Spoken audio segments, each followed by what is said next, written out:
Hello students, आज का हमारा टॉपिक है डायरेक्टोस्फीयर, जो कोनिकॉइड का ही पार्ट है। प्रीवियस क्लास में हमने कोनिकॉइड स्टार्ट किया था, जिसमें हमने कोनिकॉइड की इक्वेशन के बारे में पढ़ा था, जो कि हमारी सेकेंड डिग्री इक्वेशन थी। और उसकी खासियत क्या थी कि उसमें 10 कांस्टेंट होते थे, और जिसमें से एट लिस्ट क्या कंडीशन थी कि एट लिस्ट 1 कांस्टेंट को नॉन जीरो होना पड़ेगा। ठीक है, और हमारी इक्वेशन ये सेकेंड डिग्री होती थी। फिर ऐसे ही कोनिकॉइड का एक हमने पार्ट पढ़ा जो सेंट्रल कोनिकॉइड था, एक टाइप थी हमारी।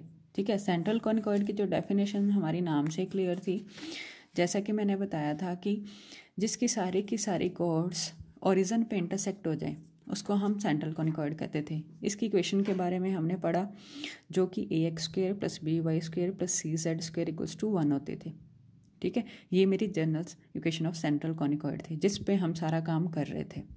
ठीक है, इसमें हमने एक चीज़ देखी थी, अगर मैं x को -x से रिप्लेस करती हूँ, y को -y से रिप्लेस करती हूँ और z को -z से रिप्लेस करती हूँ, तो मेरी इक्वेशन में कोई चेंज नहीं आएगा। क्यों? क्योंकि x² y² z² की टर्म ही तो आ रही हैं इक्वेशन में।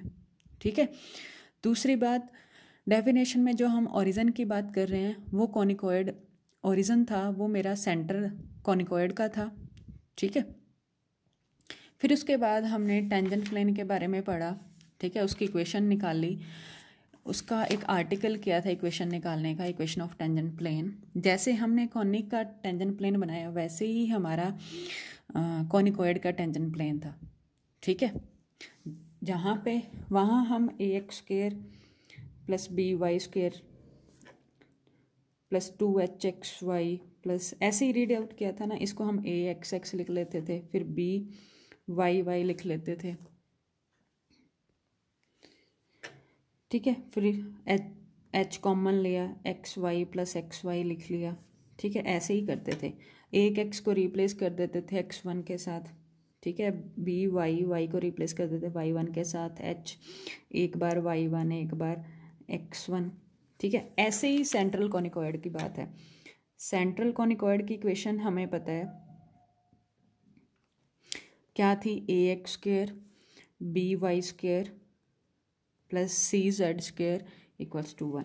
टेंजेंट प्लेन मेरा क्या बनेगा, क्योंकि मैं इसको लिख सकती हूँ ना, ये रफ काम है, axx by cz = 1। ठीक है, एक x की जगह पे पुट कर दो x1, एक y की जगह पे पुट कर दो y1, एक z की जगह पे पुट कर दो z1, तो मेरे पास क्या आ जाएगी, इक्वेशन ऑफ टेंजेंट प्लेन। ठीक है, ऐसे ही हमने एलिप्सॉइड का टेंजेंट प्लेन भी देखा था, जो क्या था, x² / a², ये मेरा एलिप्सॉइड होता है, b² + z² by में c² = 1। इसका टेंजेंट प्लेन हमने बनाया था x1 / a², वही same theory y1 / b², z1 by में c² = 1। वही x² को x लिख लिया, y² को y लिख लिया, z² को z लिख लिया। ठीक है, फिर हमने आर्टिकल किया था find the equation of tangent plane, जिसमें बच्चों को डाउट आ रहा है। डाउट क्या है हमारा, कहते हैं कि जो मेरी r² में क्वाड्रेटिक इक्वेशन आई है, जो कोफिशिएंट था वो था मेरे पास al² + bm² प्लस का cn² + 2r। इसका कोफिशिएंट था मेरे पास alx1 + bmy1 + cnz1। ठीक है, प्लस कांस्टेंट टर्म थी मेरे पास ax1² by1² + cz1² माइनस का 1 = 0। ठीक है, स्टूडेंट्स कह रहे थे कि मैडम यहाँ पे r की 2 वैल्यूज आएंगी, हमने इक्वल कैसे ली। ठीक है, अब देखो, जो मेरी लाइन है वो कोनिकॉइड पे लाइन का जो पॉइंट था वो कोनिकॉइड पे लाई कर रहा था। ठीक है, अगर मेरी लाइन टेंजेंट प्लेन बनती है, ठीक है, अगर मेरी लाइन टेंजेंट प्लेन बनती है तो क्या होगा, जो आर की वैल्यूज होंगी, 2 वैल्यूज होंगी, आर की 2 वैल्यूज होंगी, उनको इक्वल होना पड़ेगा। कैसे, अब देखो, कोई टेंजेंट प्लेन टच कर रहा है, जैसे कोई टेंजेंट प्लेन मेरा टच कर रहा है किसी कर्व को, कोनिकॉइड को, तो एक ही पॉइंट पे कट करेगा ना। अगर मोर देन वन पॉइंट पे कट करेगा तो वो प्लेन टच करने की बजाय 2 पॉइंट्स या 3 पॉइंट्स या मोर देन 1 पॉइंट पे बाइसेक्ट होता हुआ जाएगा। समझ गए? ठीक है, देखो कर्व है ये मेरी, कर्व से ये मैंने प्लेन पास किया। ठीक है, अगर मोर देन 1 की बात करते हैं तो देखो ये पॉइंट्स आएंगे। समझ गए? तो रूट्स को क्या होना पड़ेगा? इक्वल होना पड़ेगा। रूट्स इक्वल होंगे तो मेरा डिस्क्रिमिनेंट क्या होगा? 0 होगा। इसको हम क्या कह देते हैं? डी। अब आर स्क्वेयर में ये मेरी इक्वेशन क्या है? क्वाड्रेटिक है। ठीक है, क्वाड्रेटिक है तो रूट्स कैसे निकालते हो? माइनस का b plus minus discriminant by में 2a। डिस्क्रिमिनेंट तो मेरा 0 है, तो बचा क्या मेरे पास? ये। ठीक है, तो आर की वैल्यूज ये आ जाएंगे। ठीक है, तो अब वैसे तो आप सीधा ही इसमें रख के काम कर सकते हो। B square minus 4ac, b square आपका बी ये रहेगा 2 इंटू में ये सारा। ठीक है, तो ये आ जाएगा बी स्क्वेयर माइनस का 4 इंटू में दिस इंटू में दिस। ठीक है, ये पॉइंट देखो, ये वाला जो पॉइंट है ax1 square plus by1 square plus cz1 square minus 1, ये पॉइंट कहाँ से आया? जब मैंने सेंट्रल कॉनिकॉइड में पॉइंट पुट कर दिया तभी आया ना। इसको मैं लिख सकती हूँ ax square plus by square plus cz square minus का 1 इक्वल्स टू 0। ठीक है, अब जिस पॉइंट से हम प्लेन को पास करवा रहे हैं वो पॉइंट कॉनिकॉइड पे भी तो लाई करता है, तो क्या हो जाएगा? सेटिस्फाई करेगा। by1 square plus cz1 square minus का 1 इक्वल्स टू 0। तो इसको आप यहाँ पे पुट कर दो, ये वैल्यू क्या आ गई? ये सारा मेरा क्या हो गया? 0। ठीक है, इट मीन्स 4ac बचा क्या मेरा यहाँ से? b square equals to 0। b की वैल्यू क्या है? ये सारा b स्क्वायर क्या बन जाएगा? 2 का स्क्वायर इंटू में al x1 plus b m y1 plus c n z1 का स्क्वायर इक्वल्स टू 0। ये भी इधर आया 0, यहाँ से क्या बचेगा? al x1 स्क्वायर भी खत्म हो गया, by1 plus c n z1 equals to 0। यही मेरी आती है इक्वेशन। ठीक है, ये मेरी कंडीशन क्या बताएगी कि जो मेरी लाइन है, जो मैं line x minus x1 by l, y minus y1 by m, z minus z1 by n लेके चली थी, वो मेरी लाइन क्या कहलाएगी? टेंजेंट कहलाएगी कॉनिकॉइड का, इस कंडीशन के तहत। ठीक है, इस कंडीशन के तहत मेरी ये लाइन सेंट्रल कॉनिकॉइड की टेंजेंट कहलाएगी। ठीक है, अब चाहे आपकी बुक में जैसे किया हुआ है, चाहे ऐसे करो, सेम ही बात है। उन्होंने वही बात बताई हुई है, प्रोडक्ट ऑफ रूट्स जो मेरे होंगे वो 0 होंगे। प्रोडक्ट ऑफ रूट्स क्या बनेंगे? c बाई a बनेगा ना, दिस बाय में दिस, ये तो ऑलरेडी 0 है, तो बचा क्या मेरे पास? सम ऑफ रूट्स। ठीक है, तो ये मेरा b आ गया, इसलिए उन्होंने सम ऑफ रूट्स को क्या रख दिया? 0 रख दिया। ठीक है, सम ऑफ रूट्स आपका कोफिशिएंट ऑफ r ही तो होता है, बाय में ये आ जाएगा, क्योंकि आप इसको ऐसे लिख सकते हो ना, आर स्क्वायर के कोफिशिएंट को 1 बनाओगे तो क्या बन जाएगा? 2r इंटू में al x1 plus b m y1 plus का सी एन z1 बाय में al square plus b m square plus c n square. ठीक है, प्लस का ये तो सारा आपका 0 बाय में कुछ भी आएगा तो। ठीक है, तो ये वैल्यू मेरी आ गई। कोफिशिएंट ऑफ r साथ में 2 भी है, तो a l x1 plus b m y1 plus c n z1 by में a l square plus b m square plus c n square equals to 0 रखोगे तो ये सारा इधर आके 0, 2 भी 0, बचा क्या? यही सेम ही कंडीशन तो आई है जो हमने पहले निकाली थी। तो सीधा आप इसका यूज़ करो और ऐसे सॉल्व कर लो। ठीक है, बाकी आप जैसे अगर बुक में चाहते हो तो बुक में से कर सकते हो, मीनिंग दोनों का सेम ही है। ठीक है, नेक्स्ट है डायरेक्टर स्फीयर हमारा। देखो हम, ये मेरी 9.2 है। 9.1 में कुछ एग्जांपल्स मैंने करवाए थे, उससे रिलेटेड सेम ही एक्सरसाइज में क्वेश्चन है, वो करना, और जो बाकी एग्जांपल्स है वो ट्राई करना। लॉजिक आपका सेम है, किसी में पॉइंट ऑफ कॉन्टैक्ट पूछा हुआ है, ठीक है, किसी में कंडीशंस का यूज़ करना है, जिसमें डाउट हो तो वो पूछना। नेक्स्ट है 9.2 डायरेक्टर स्फीयर। देखो डायरेक्टर स्फीयर क्या होता है? कहते कि locus of the point of intersection of 3 mutually perpendicular tangent planes to the central conicoid. अब हमने पहले भी देखा सारा काम हम सेंट्रल कॉनिकॉइड पे कर रहे हैं, तो डायरेक्टर स्फीयर में भी मेरा सेंट्रल कॉनिकॉइड ही यूज होगा। ठीक है, अब एक सेंट्रल कॉनिकॉइड लिया, उस पे हमने 3 म्यूचुअली परपेंडिकुलर टेंजेंट प्लेन्स लिए, 3 टेंजेंट प्लेन्स लिए जो क्या हैं, परपेंडिकुलर हैं। उनका जो इंटरसेक्टिंग पॉइंट होगा, जो उनकी जब हम उनकी इंटरसेक्शन करेंगे तो कोई पॉइंट आएगा, उस पॉइंट का जो लोकस होगा, मीन्स जो पाथ ट्रेस होगा, वो एक स्फीयर बनेगा। ठीक है, उस स्फीयर को हम क्या कहेंगे, डायरेक्टर स्फीयर। ठीक है, तो ये किस तरह का होगा, x square plus Y square plus z square equals to 1/a plus 1/b plus 1/c। ठीक है, ये स्फीयर की तो इक्वेशन होती है। तो ये मेरा स्फीयर आएगा और स्फीयर का सेंटर क्या रहेगा, ओरिजिन 0 0 0, जो क्या सेंट्रल कॉनिकॉइड का भी सेंटर होगा। ठीक है, तो इसके बाद आर्टिकल है मेरा, कहते हैं कि find the equation of normals at the point of the ellipsoid.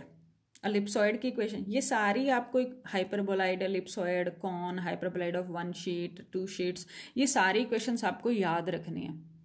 ठीक है, अब कह रहे to find the equation of normal at the point x1 y1 z1 of the ellipsoid x square by a square plus y square by b square plus z square by c square equals to 1। हमें ellipsoid की equation of normal निकालनी है, main काम। ठीक है, equation of normal हमें पता है, लाइन ही होती है x minus x1 by l, y minus y1 by m, z minus z1 by n. ठीक है, तो हमें एल एम एन पता होंगे, पॉइंट मेरा तो x1 y1 z1 उसने क्या ही दिया। ठीक है, वो एज इट इज रहेंगे, सिर्फ मेन काम क्या है मेरा, एल एम और एन निकालना। और बात किसकी हो रही है, एलिप्सॉइड की बात हो रही है। ठीक है, एलिप्सॉइड की बात। अब नॉर्मल क्या होता है, टेंजेंट के परपेंडिकुलर होती है।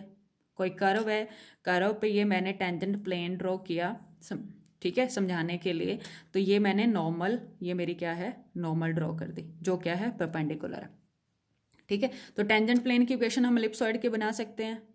हमने देखा था अभी कल वाले लेक्चर में भी किया था, एलिप्सॉइड मेरा एक्स स्क्वायर था, एक्स स्क्वायर को मैं एक्स इंटू एक्स लिख सकती हूँ, एक एक्स को x1 पुट कर दिया, तो टेंजेंट की इक्वेशन क्या आ गई, टेंजेंट प्लेन की x x1 by A square plus y y1 by B square plus z z1 by C square equals to 1।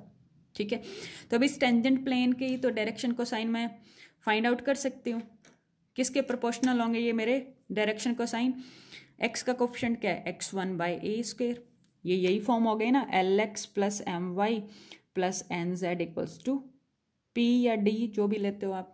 L M N क्या होंगे, एक्स वाई जेड के कोफिशिएंट, एक्स का coefficient x1 by A square, Y का coefficient y1 by B square, Z का coefficient z1 by C square. तो put कर दो equation of normal में, एल की जगह पे x1 by A square, M की जगह पे y1 बाई बी स्क्वायर और एन की जगह पे z1 बाई सी स्क्वायर। ठीक है, तो ये एक बार कुरुक्षेत्र यूनिवर्सिटी में आया हुआ है 2011 पे, 11 में इजी सा छोटा सा आर्टिकल है। अब इसकी भी एक फॉर्म और है जो आपको याद रखनी है, वो P का यूज करके आएगी। P मेरा क्या रहेगा, लेंथ ऑफ परपेंडिकुलर रहेगा from the centre on the tangent plane. ठीक है, सेंटर से टेंजेंट प्लेन पे जो लेंथ ऑफ परपेंडिकुलर होगी। ठीक है, ये हमने स्फीयर में भी निकाली हुई है, लेंथ ऑफ परपेंडिकुलर। ठीक है, तो आपने ये फॉर्म याद रखनी है, इसका यूज क्वेश्चंस में होगा, x minus x1 by p into में x1 by a square, y minus y1 by में p इंटू में y1 by b square equals to z minus z1 by में p इंटू में z1 बाई सी स्क्र। ठीक है, हो क्या रहा है, वही सेम है, सिर्फ p मल्टीप्लाई हो रहा है डिनोमिनेटर्स में, समझ गए। ठीक है, और P याद रखना, P क्या है, लेंथ ऑफ परपेंडिकुलर, जो कि 1 बाय में under the root x1 by A square का square whole square plus y1 by में बी स्क्वायर का whole square plus z1 by में सी स्क्वायर का होल स्क्वायर। ठीक है, अब है मेरे पास एग्जाम्पल फर्स्ट। एग्जाम्पल फर्स्ट क्या कहते हैं कि the normal at any point P of ellipsoid, ellipsoid आपका जनरल दे रखा है, X square by A square plus Y square by B square plus z square by C square equals to 1, meets the principal planes in G1 G2 G3। ठीक है। अब normal दे रखा है किस पॉइंट P पे, हमें नॉर्मल की equation याद है, या ये यूज़ करेंगे या ये यूज़ करेंगे। ठीक है, एलिप्सॉइड पे ही बात की थी ना हमने, एलिप्सॉइड की नॉर्मल की इक्वेशन हमें यूज़ करनी है। और प्रिंसिपल प्लेन्स की बात कर रहा है, प्रिंसिपल प्लेन्स मैंने ले लिए x y plane, Y Z plane, z x plane. ठीक है, ये मेरा एक्स वाई प्लेन, ये मेरा जेड वाई प्लेन और ये मेरा जेड एक्स प्लेन। ठीक है, इक्वेशन ऑफ नॉर्मल ले ली। आपकी इक्वेशन ऑफ नॉर्मल क्या रहेगी, x minus x one by P x one by a square, इसमें पी का यूज़ किया ना, y minus y one by p into y one by b square, z minus z one by p into z one by c square. ठीक है, अब जो मैंने equation of normal ली उसको सारे को इक्वल्स टू आर रख दो, लेट कर लो इक्वल्स टू आर, वैल्यू निकालने के लिए, पॉइंट निकालने के लिए। तो मेरा first factor is equals to R आ गया, second factor is equals to R, ऐसे ही थर्ड फैक्टर को इक्वल्स टू आर रखोगे तो यहाँ से मेरे पास वैल्यू आ गई X minus x one by P x one by A square equals to R. X minus x one की वैल्यू आ गई। ठीक है, तो एक्स की वैल्यू क्या आ गई, x one plus p r x one by में ए स्क्वायर। वाई की वैल्यू भी आ जाएगी सेकंड फैक्टर से, y one plus r p y one by में बी स्क्वायर। ऐसे ही थर्ड फैक्टर को रखोगे इक्वल्स टू आर, तो मेरे पास जेड की वैल्यू आएगी z one plus p z one r by C square. ठीक है, तो ये मेरा एक्स वाई जेड कोऑर्डिनेट आ गया, जो कि पॉइंट क्या है, नॉर्मल का पॉइंट है ना। ठीक है, अगर मेरा इस पॉइंट को मैंने नाम दे दिया ए, अगर मेरा ये पॉइंट किसी भी प्लेन पे, हमने 3 प्लेन लिए ना principal planes, x y plane, z y plane और एक्स जेड प्लेन, किसी भी एक प्लेन पे रख लो, तो यहाँ पे हमने वाई जेड प्लेन लिया। अगर मेरा ये पॉइंट वाई जेड प्लेन पे लाई करता है तो क्या होगा, वाई जेड प्लेन पे एक्स जीरो होगा, तो एक्स को पुट कर दो जीरो, तो यहाँ पे एक्स को जीरो पुट करोगे तो वैल्यू क्या आएगी, माइनस का x one equals to r p x one by a square. X one मेरा कैंसिल हो गया। ठीक है, एक्स वन मेरा कैंसिल हो गया, बचा क्या, आर की वैल्यू माइनस का ए स्क्वायर बाय में पी। ठीक है, तो आर मेरा क्या था जो मैंने लिया था, वो मेरे आर है डिस्टेंस है। कैसा डिस्टेंस, पी पॉइंट से, पी पॉइंट मैंने x one y one z one लिया था और ए पॉइंट मेरा एक्स वाई जेड था। ठीक है, वो मैंने पी पॉइंट प्लेन में लिया था, और ये जो मेरा पॉइंट है ए पॉइंट, ये कहीं भी रखा किसी भी प्लेन में, हमने यहाँ पे वाई जेड प्लेन में, तो ये 3D में है, थोड़ा ज्यूम कर लेना रूम्स का कोना लेके। ठीक है, तो पी पॉइंट मैंने कहीं ऐसे नहीं, ये मैंने y z point y Z plane में लिया, ये मैंने तीनों के इधर लिया है। ठीक है, ज्यूम करके देखना, ये यहाँ सिर्फ ये 2D में हम शो कर सकते हैं, 3D में ये मतलब ऐसे है, यहाँ पे है पॉइंट मेरा। ठीक है, ये ओरिजिन है ना, ओरिजिन के कहीं ऊपर, किसी प्लेन पे नहीं है। ठीक है, तो इसके करस्पॉन्डिंग मैंने कहीं भी ए पॉइंट ले लिया और उनके बीच का जो डिस्टेंस है वो मैंने आर लेट किया हुआ है। ठीक है, वो आर मेरा क्या आ गया, माइनस का ए स्क्वायर बाय में पी। ठीक है, और इसको नाम दे दिया PG1, क्योंकि स्टेटमेंट में दे रखा है PG1 PG2 PG3। ये G1 G2 G3 क्या है, प्रिंसिपल प्लेन्स में है। जैसे मैंने वाई जेड प्लेन में क्या ले लिया, G1 ले लिया, ऐसे ही एक्स जेड प्लेन में G2 ले लेना, और ऐसे ही थर्ड प्लेन में G3 ले लेना। तो PG1 आ गया मेरे पास माइनस का ए स्क्वायर बाई पी। ऐसे ही सिमिलरली अदर प्लेन में रखोगे, अब यहाँ पे हमने वाई जेड प्लेन की बात की तो एक्स जीरो हुआ, और x z z x plane की बात करोगे तो मेरा वाई जीरो। ठीक है, तो वाई को जीरो रख देना, तो यहाँ से मेरा PG2 आ जाएगा जो कि minus B square by P आएगा। ऐसे ही third Y Z plane, Y Z ले लिया, एक्स जेड ले लिया, जेड वाई जेड हो गया, एक्स जेड हो गया, एक्स वाई प्लेन लोगे तो जेड जीरो रखोगे थर्ड फैक्टर में, तो वहाँ से मेरे पास PG3 आ जाएगा जो क्या है माइनस का सी स्क्वायर बाई पी।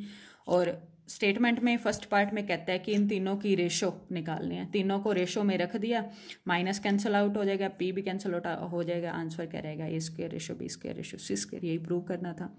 ठीक है, ऐसे ही सेकेंड पार्ट है, सेकेंड पार्ट में कहता है कि अगर तीनों के स्क्वायर का सम कर दें हम और वो के स्क्वायर के इक्वल हो जाए तो हमें पी का लोकस निकालना है, मीन्स पी की वैल्यू निकालनी है मेन जो है। ठीक है। पी का लोकस मतलब जो x1 y1 z1 में इक्वेशन आएगी उस x1 को रिप्लेस कर देना x से, y1 को रिप्लेस कर देना y से और z1 को रिप्लेस कर देना z से। यहाँ पे वैल्यू पुट कर देना है a स्क्वायर p स्क्वायर, ठीक है। और p हमें पता है p क्या होता है, 1 बाय में under the root x1 by A square का root square plus y1 by में b सॉरी y1 बाय में वो डिपेंड करेगा मेरे यहाँ से प्लेन के x1 lmn क्या आएंगे, ठीक है। तो उसका स्क्वायर का स्क्वायर, ठीक है। ये मेरा वैसे x1 बाय ए स्क्वायर का square, y1 by B square का square, z1 by C square का स्क्वायर, ठीक है। ये रहेगा p। एलिप्सॉइड की बात कर रहा है, एलिप्सॉइड के हमने यही फाइंड आउट किए थे। नेक्स्ट है हमारे पास number of normals. Number of normals क्या कहते हैं कि मेरे पास एलिप्सॉइड है, ठीक है। एलिप्सॉइड पे कोई पॉइंट है तो उस पॉइंट से मैंने 6 नॉर्मल्स ड्रॉ करने हैं, मतलब 6 पॉइंट हमने फाइंड आउट करने हैं। कहते हैं कि to prove that 6 normals can be drawn from a given point to the ellipsoid, या ऐसे भी हम इस स्टेटमेंट को लिख सकते हैं to prove that there are 6 points on an ellipsoid the normals at which pass through a given point alpha beta gamma, ठीक है। सेम बात है, दोनों स्टेटमेंट्स इक्वल ही आपकी बुक में दे रखी हैं। कहते हैं कि to prove that 6 normals can be drawn from a given point to the ellipsoid. अब एलिप्सॉइड की इक्वेशन हमें पता होनी चाहिए, गिवन पॉइंट एक लेट कर लो x1 y1 z1 और हमें नॉर्मल की इक्वेशन पता होनी चाहिए, ठीक है। तीनों चीज़ें लिख ली।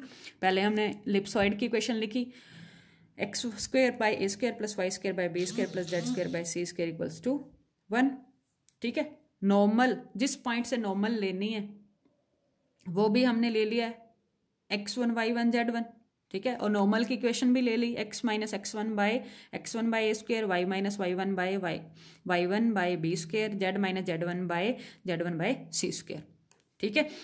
अब क्या जो नॉर्मल है वो भी तो किसी पॉइंट से पास करेगी ना, ठीक है।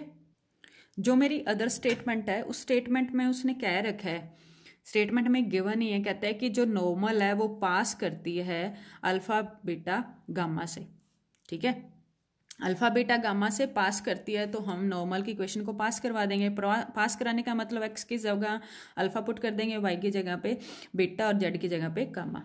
तो पुट किया तो मेरे पास ये इक्वेशन आ गई, इसको हमने लेट कर लिया इक्वल्स टू के लेट किया तो मेरे पास वैल्यूज आ जाएंगी x1 y1 z1 की। कैसे, फर्स्ट फैक्टर क्या है alpha minus x1 by A square equals to के रखा, यहाँ से अल्फा माइनस x1 की वैल्यू क्या आई के x1 बाय ए स्क्वायर, ठीक है। तो x1 वाली टर्म्स इकट्ठी की x1 plus k x1 by A square equals to alpha, x1 common लिया तो 1 plus k by A square equals to alpha. तो x1 की वैल्यू क्या आई, एलसीएम ले लिया, यहाँ पे ए स्क्वायर प्लस के बन गया, ऊपर ए स्क्वायर अल्फा बन गया, ठीक है। ऐसे ही सेकेंड फैक्टर को इक्वल्स टू के रखोगे तो मेरे पास वैल्यू क्या आएगी y1 की। थर्ड फैक्टर को इक्वल्स टू के रखोगे तो z की वैल्यू आएगी, ठीक है। तो ये मेरे पास पॉइंट आ गया x1 y1 z1। ये मेरा पॉइंट नॉर्मल से निकाला ना हमने, एलिप्सॉइड पे लाई करता है, लाई करेगा तो इट मीन्स पुट कर दो x1 की जगह ये वैल्यू पुट कर दो, y1 की जगह ये और z1 की जगह ये। एलिप्सॉइड की इक्वेशन में ही एलिप्सॉइड पे ही तो लाई कर रहा है। पुट किया x1 की जगह पे ए स्क्वायर अल्फा बाय में ए स्क्वायर प्लस के का होल स्क्वायर इंटू में 1 बाय ये वाला ए स्क्वायर। ऐसे ही y1 स्क्वायर की जगह पे पुट किया बी स्क्वायर बीटा बाय में बी स्क्वायर प्लस के का होल स्क्वायर इंटू में 1 बाय बी स्क्वायर। z1 की जगह पे पुट किया सी स्क्वायर गामा बाय में सी स्क्वायर प्लस के का होल स्क्वायर इंटू में 1 बाय सी स्क्वायर, ठीक है। तो ये सारी वैल्यूज पुट करने के बाद एलसीएम लेके हम सॉल्व करेंगे, ठीक है। सॉल्व करेंगे तो के वाली सारी टर्म्स एक साइड रख लेना, अदर टर्म्स को इधर ले जाना, ठीक है। तो फिर आप देखोगे कि जो सॉल्व करने के बाद के की पावर आएगी वो 6 आएगी। देखो जब मैंने एलसीएम लिया तो ए स्क्वायर प्लस के का स्क्वायर बी स्क्वायर प्लस के का स्क्वायर आएगा और यहाँ पे सी स्क्वायर प्लस के का स्क्वायर एलसीएम आएगा। ये इधर राइट हैंड साइड जाके 1 से मल्टीप्लाई होगा, बाकी सारी टर्म्स इधर आ जाएंगी, ठीक है। तो यहाँ पे स्क्वायर खोलोगे तो यहाँ से एक के स्क्वायर आएगा, यहाँ से एक के स्क्वायर आएगा, यहाँ से एक के स्क्वायर आएगा, तीनों को मल्टीप्लाई करोगे तो के की पावर 6 होगी ना। ठीक है। अब ये के की पावर 6 वाली इक्वेशन बनेंगे, इट मीन्स के की 6 वैल्यूज आएंगी, तो हम 6 पॉइंट फाइंड आउट कर पाएंगे। इक्वेशन के रूट्स निकाल लेंगे तो 6 रूट्स एग्जिस्ट करेंगे। ठीक है।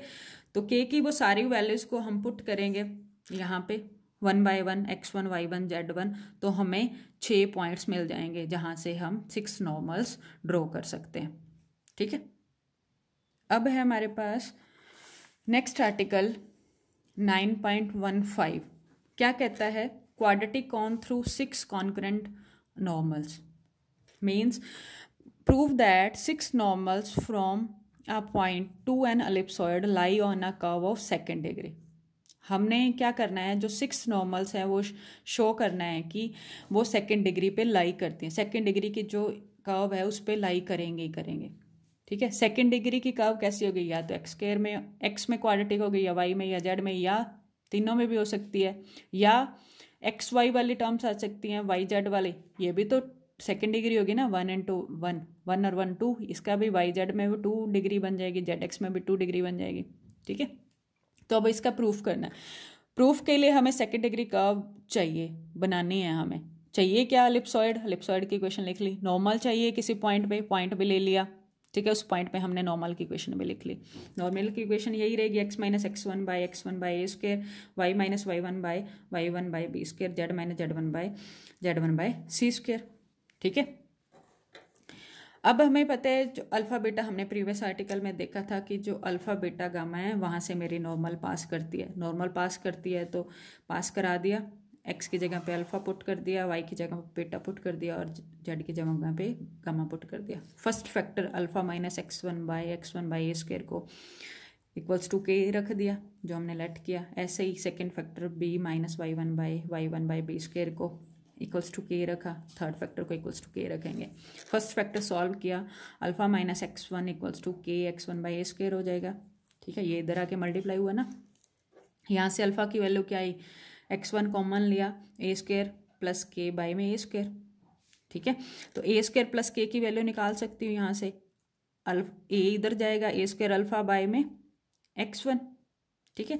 ऐसे ही सेकेंड फैक्टर को सॉल्व करोगे, बी स्क्वायर प्लस के की वैल्यू आ जाएगी, थर्ड फैक्टर को सॉल्व करोगे तो सी स्क्वायर प्लस के की वैल्यू आ जाएगी। ठीक है। अब फर्स्ट इक्वेशन आपकी थी एलिप्सॉइड की, सेकेंड इक्वेशन मैंने मान ली जहाँ से नॉर्मल को पास कराया, थर्ड आपका ये वाली वैल्यू, फोर्थ आपकी बी स्क्वायर प्लस के की, और फिफ्थ आपकी सी स्क्वायर प्लस के की। ठीक है। अब थर्ड को मल्टीप्लाई कर दो B square minus C square से दोनों साइड, ऐसे ही फोर्थ इक्वेशन को मल्टीप्लाई कर दो सी स्क्वायर माइनस ए स्क्वायर से, और फिफ्थ इक्वेशन को मल्टीप्लाई कर दो ए स्क्वायर माइनस बी स्क्वायर से। ठीक है। Both side.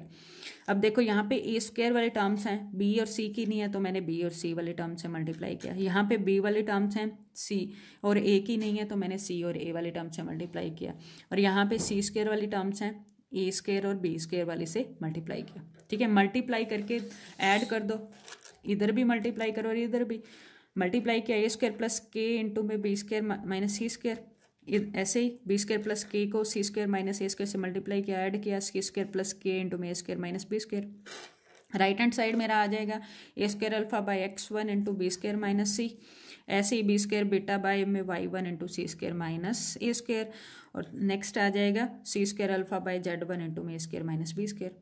ठीक है। लेफ्ट हैंड साइड को सॉल्व करो, मल्टीप्लाई करोगे तीनों टर्म्स को, मल्टीप्लाई करने के बाद ये सारी टर्म्स कैंसिल आउट हो जाएंगे, जैसे A square B square cancel out हो रहा है।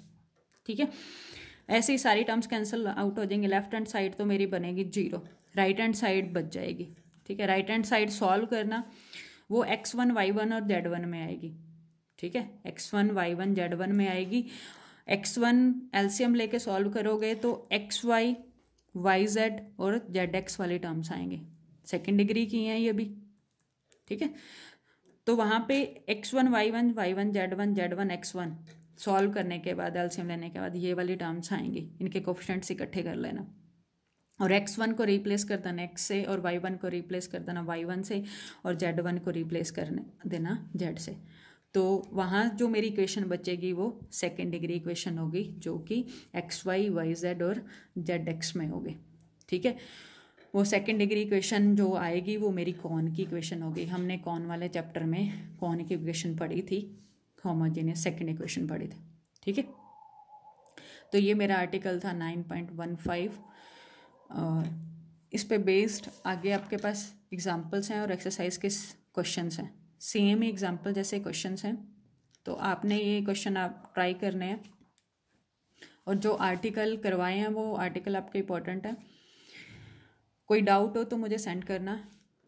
तो एक बार रिवीजन कर लो भी हमने किया क्या है। डायरेक्ट पहले तो हमने डाउट किया, फिर बच्चों को जो डाउट्स थे, फिर हमने डायरेक्टर स्फीयर स्टार्ट किया, डायरेक्टर स्फीयर का डेफिनेशन देखा, ठीक है। डेफिनेशन के बाद हमने देखा कि इक्वेशन मेरी कैसी आएगी स्फीयर की। जो डायरेक्टर स्फीयर बनता है वो एक्चुअल में स्फीयर ही बनता है कॉनिकॉइड का, ठीक है। कब बनता है? जब हम 3 म्यूचुअली परपेंडिकुलर टेंजेंट प्लेन्स लेते हैं, उनके इंटरसेक्शन कराते हैं, इंटरसेक्टिंग पॉइंट का वो लॉकस जो बनता है वो स्फीयर बनता है, ठीक है। वो स्फीयर में डायरेक्टर स्फीयर कहलाता है। फिर हमने नॉर्मल देखा, नॉर्मल क्या होता है, नॉर्मल की इक्वेशन फाइंड आउट की। फिर नॉर्मल पे बेस्ड एक एग्जांपल था जो इम्पोर्टेंट है, वो आपको करना है, ठीक है। फिर उस पर बेस्ड 2 आर्टिकल देखे, जिस एक आर्टिकल में हमने नंबर ऑफ़ नॉर्मल्स निकाली, दूसरे आर्टिकल में जो हमने नंबर ऑफ़ नॉर्मल 6 नॉर्मल्स निकाली थी, वो मेरी सेकंड डिग्री इक्वेशन पे लाई करती है, ठीक है। ईजी सा है, ये आपने ट्राई करना है। Thank you.